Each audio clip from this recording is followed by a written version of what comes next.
It is fairly common for comic book companies to either borrow or just blatantly rip off other comic book companies. In this case, with Marvel Legacy issue number 1, they are somewhat borrowing some of the ideas of DC's Rebirth, but not exactly. It is something that was desperately needed by Marvel. With that being said, let's talk about Marvel Legacy issue number 1. Major spoilers ahead, so again, you've been warned. I'm in love with a hero.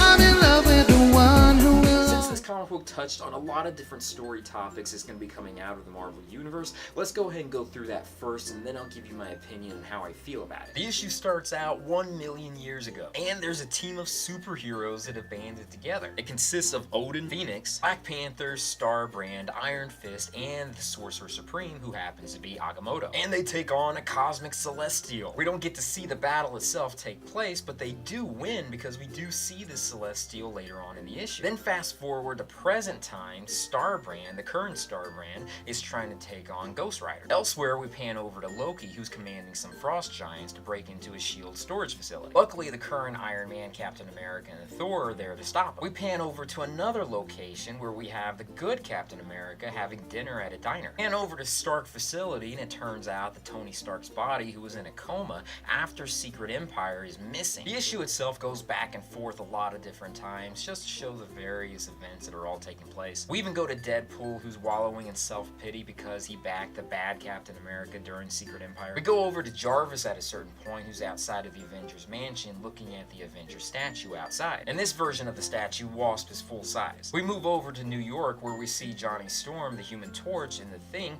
pondering about the Fantastic Four. And it seems as though maybe these two are going to start it back up again, even though Mr. Fantastic and the Invisible Woman are still out in space. We just briefly get to see it, but we do also see the intergalactic empire of Wakanda. In New Mexico, scientists hear a broadcast from space saying for the Green Scar to return back to Sakaar. One of the biggest moments in this issue is one of the frost giants actually escapes with the package from S.H.I.E.L.D., but he runs into none other than Wolverine. We see Jean Grey going to the burial spot, or at least the memorial of where Wolverine died. Turns out what that package was that was in the S.H.I.E.L.D. facility was an Infinity Gem. In this case, it's blue, so it should be the Mind Gem. The Celestial that was being fought in the beginning of the issue, turns out he's also in the middle of the Earth. Obviously, that's going to play into something very major later on down the line. At the end of this issue, we find out that the narrator of this story is Valerie Richards, the daughter of the Fantastic Four. It's left a bit ambiguous, but it does give hope that her and her brother and her parents will someday come back to the Marvel Universe after they've stopped reforming the multiverse. Or at least that's what it appears. So this is a little interesting. It's not the worst thing to come out, but it doesn't have me jumping for joy, but it does make me interested to find out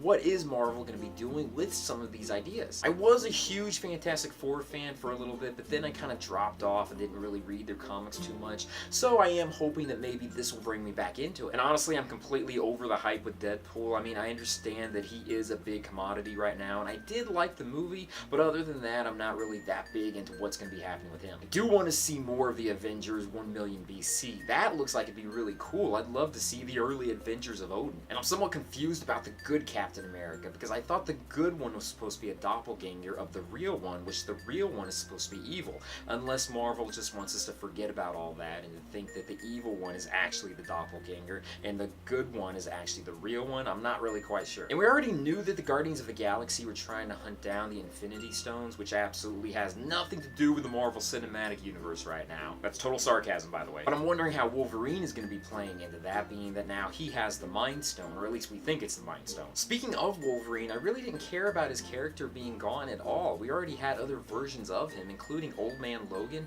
and all of his kids taking his spot. Which I know that's not exactly the same thing, but still, it's not something like I was really thinking, oh my god, where's Wolverine? Marvel has promised that there's not going to be any epic event that's going to have a huge crossover for 18 months. Let's see whether or not they actually keep that agreement, or whether or not they may break it. This whole Celestial inside the Earth thing, I'm sure that's going to be a big event. But overall, this issue was interesting. I mean, I was happy with everything and how it turned out. And I also liked that it gave little taste of all of these different stories that are going to be going on in these different series. One of the ones I'm looking forward to the most is Hulk going back to Sakaar. I love the entire Planet Hulk storyline that he did. And like, is Black Panther some sort of intergalactic emperor? I mean, what the hell is up with that? It wasn't touched on in this issue, but Jean Grey is supposed to be coming back. The real Jean Grey and not the teenage version. This entire issue wasn't incredibly awesome, but it was still something that was much better than a lot of other Marvel comics that have been coming out. What did you guys think about this? Did you read this issue? Did you not even bother to pick it up? I'm really curious about your thoughts.